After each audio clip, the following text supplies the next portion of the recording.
94. Is that when you were born? But she's saying old school is good school. Yeah. Old school. Old school is good school.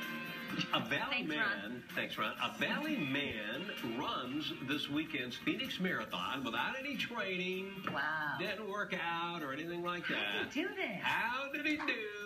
And why did he take on this challenge? He's going to join us right here in studio later this hour to talk about his experience. And this week's Cool House is perfect for entertainment. Well, people who run marathons spend months training for the big race. Our next guest ran the 26 miles this weekend without training at all before the race. Amazing. And he survived, and he has a big smile on his face, too. So he's going to tell us why he took on this challenge. Coming up after the break. On the next... All right, well, the Phoenix Marathon was this past Saturday, and last week we talked to, was she 69? She was 69-year-old Isla, who ran her 101st marathon. Oh, good for her. So our next guest is Brian Kappus. So Saturday was the race, and we're chatting with you, and you don't prepare for the race. I didn't prepare for this one. The first year that I ran... No, look at his straight face. No training. No training. The first year that I ran the marathon, I trained for 5.5 months, 700 training miles. I hit the wall at mile 19, and I thought, why am I doing this? Where did I go wrong? I gave up my friends. I gave up golfing, a lot of things that I'd like to do. So the second year that I did it, I adjusted my training schedule a little bit, and I only trained for 17 miles. Over a course of 3 months. Okay. I had much more fun. It took me about 20 minutes longer to run the race, but I finished the race and I had a great time. That's the important thing. Yeah. Yes. That you finished it. Right, and it's all for a good cause, Yeah, really. did it for a reason, right? Yes, I do this to raise awareness for kidney cancer. March is the Kidney Cancer Awareness Month, and I had kidney cancer back in 2011.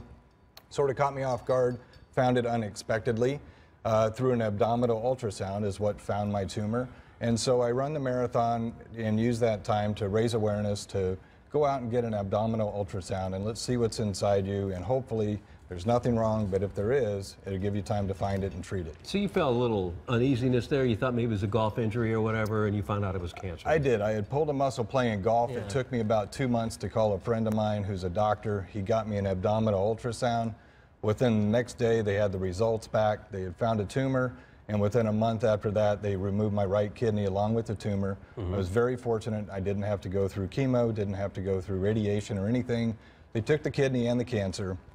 And so now, knowing that, you know, my story was out there, a friend of mine read my story, and she wrote me and said that she credited me for saving her life, which I think is huge. But she had an abdominal ultrasound, and they found... And this is a picture of Tanya right here. Yes, yep. Your friend. They found cancer in her appendix. And so they went in, took out her appendix, and she didn't have to go through chemo or radiation or anything like that. So it's something that you don't find in your normal checkup.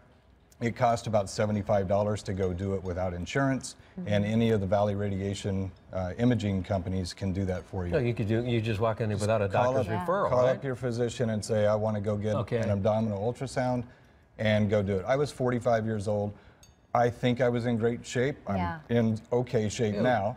No, you look like you're in great shape. If you can run a marathon, But I you're did. pretty incredible. After having the kidney removed and the cancer removed and everything, and you're doing marathons, so that's great. Yes, and I actually ran into Isla during my run. I got a photo with her, said hello, so she was very And sweet. you have a blog. What's your blog, the web address so folks can read? So my web address is cancerscars.org, and on the left-hand side you'll find links to my story about the marathon and my links to the story about the blog. Can we get it just James, get a close-up of the medals here. This is why you run. This is what you get you when run you for finish. Free T-shirts and medals, right? Yes. And maybe some of the free snacks at the finish line. Yes, exactly. And a power bar, and maybe a gel if you're lucky enough to stop.